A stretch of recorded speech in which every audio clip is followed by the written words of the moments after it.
அனைவருக்கும் வணக்கம். நான் உங்கள் ஜெயமேனுகோபால். நாம இன்னைக்கு பார்க்கக்கூடிய தலைப்பு நண்பர்களும், பார்ட்னர்ஷிப்பும். அத பத்தி நம்ம பார்க்கலாம். இப்ப பொதுவா நண்பர்கள் அப்படிங்கிறது லக்னத்துக்கு 7ஆம் இடம் குறிக்கும். லக்னத்துக்கு 11ஆம் இடம் குறிக்கும். இப்ப 2 நண்பர்கள் இருக்காங்க வச்சுக்கங்க. அவங்க 2 பேரும் சேர்ந்து நம்ம ஒரு பார்ட்னரா தொழில் பண்ணலாம் அப்படின்னு நினைச்சுட்டு இருந்தாங்கன்னா, அவங்க நினைக்கிறது தப்பு கிடையாது. ஆனா, அவங்க பார்ட்னர்ஷிப் பண்ணா அவங்களுக்குள்ள சுமூகமான உறவு இருக்குமா? பின்னாடி கருத்து வேறுபாடு வருவதற்கு வாய்ப்பு இருக்கான்னா நம்ம பார்க்கணும்.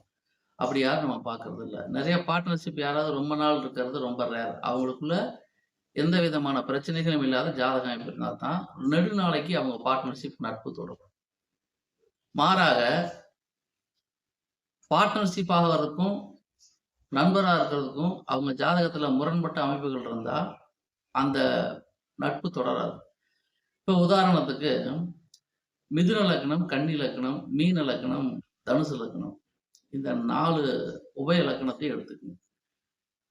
இவர்களுக்குள் நட்பும் பெருசா யாரும் இருக்க மாட்டாங்க.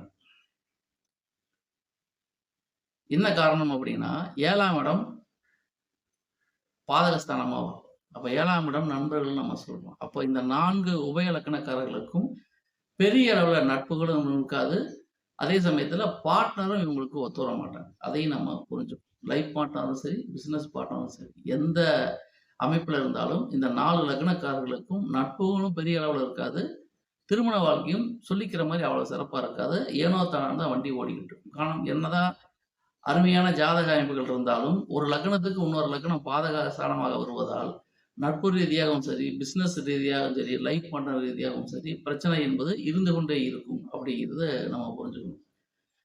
இப்போ செவ்வாய் லக்னமான மேச லக்னத்துக்காரரும், ஒரு மிதுன லக்னக்காரரும், அல்லது கன்னி லக்னக்காரரோ, அல்லது விருச்சிக லக்னக்காரரோ. இப்போ ஒரு மிதுன லக்னக்காரரும், விருச்சிக லக்னக்காரரும் நட்பாகவும் இருக்கக்கூடாது, ஃப்ரெண்ட்ஷிப்பாகவும் இருக்கக்கூடாது, பிசினஸ் பார்ட்னராகவும் இருக்கக்கூடாது, லைஃப் பார்ட்னராகவும் இருக்கக்கூடாது.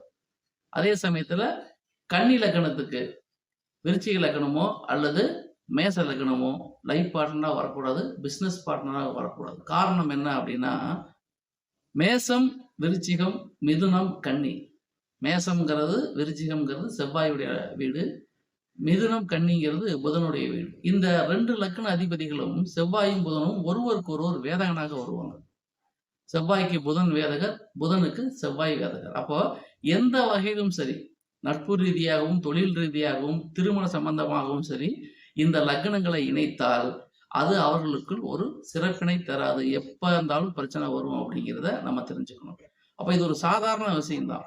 இந்த அளவுக்கு நுண்ணிப்பா பார்த்தா தான் அந்த நபருடைய எந்த ஒரு செயலும் வெற்றிகரமா இருக்குமா இருக்காதாங்கிறத நம்ம தெரிஞ்சுக்கலாம். அப்ப தெரிஞ்சுக்க வேண்டியது இந்த பதிவின் மூலமாக, செவ்வாயும் புதனும் லக்ன ராசியா கொண்டவர்கள், அவர்களுக்குள் நட்பும் சரி, தொழிலும் சரி, திருமண பந்தமும் சரி சிறப்பினை தராது. காரணம் என்னன்னா, இருவரும் ஒருவருக்கொருவர் வேதகனாக வர்றாங்க.